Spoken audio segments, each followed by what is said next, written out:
There's only a few main components. You just gotta get them. We're in a different location than usual, y'all.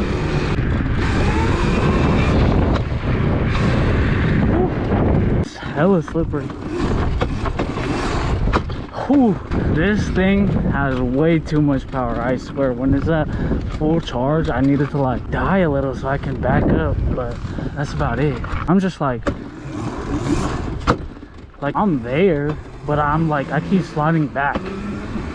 Like I should have never did this seat upgrade. No, I'm over here chasing them. Oh my gosh, dude.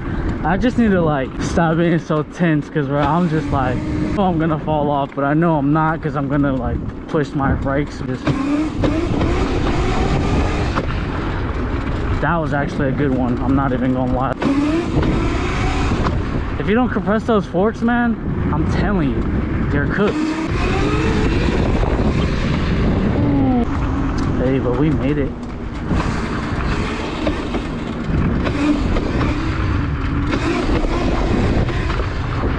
Ooh. So let's talk about how you could build one of these wheelie machines. Now that was crazy. The three main components that you'll really need are the battery, a controller, a throttle, because you need to know how to go forward. You can use any type of throttle. You can always find a way to fit like a surron throttle on. You just got to rewire it. With all that said, another limiting factor is when you choose out your battery. If you're building one, you probably already know this, but if you're buying one just out the blue, make sure you look out the discharge rating, because if the discharge rating is terrible, you're probably gonna get like 10 miles an hour. It's just gonna die on you, because the peak discharge, peak amps that it can put out to your controller or whatever, it limits itself for a certain amount of seconds at that peak voltage. Get up to 10 for like 90 seconds and then it would just shut off. It's just a safety thing that they do.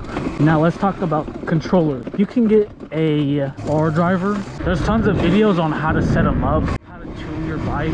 You really can't tune your bike that much, because whatever battery you get and controller combo you get, not combo, but like whatever setup you actually do, the controller always has a limiting factor. Like my last controller was a limiting factor because it was only throwing out like 70 amps max, and my battery was doing 140, 150 amps max withdrawal.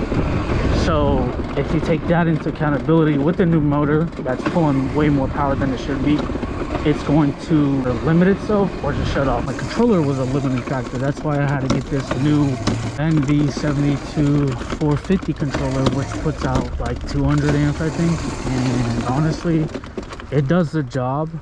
But at that point, it's just like, you upgraded the controller, now my battery not showing its full potential. So, you know, like I'm limiting myself at that point.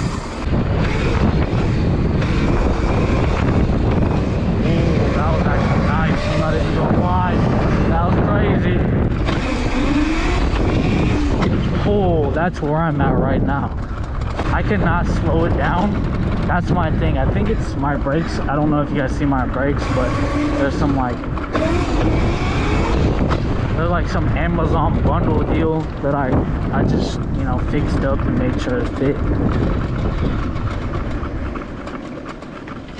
To build an e-bike, man, it's real simple, trust me. It goes controller, battery, throttle, and there's not too much more of it, you know, other than missed items like a light bar, tail lights. If you want to go legal, good luck with that. I'm trying to get this Razor looking a little more legal. Wow, this is so nice.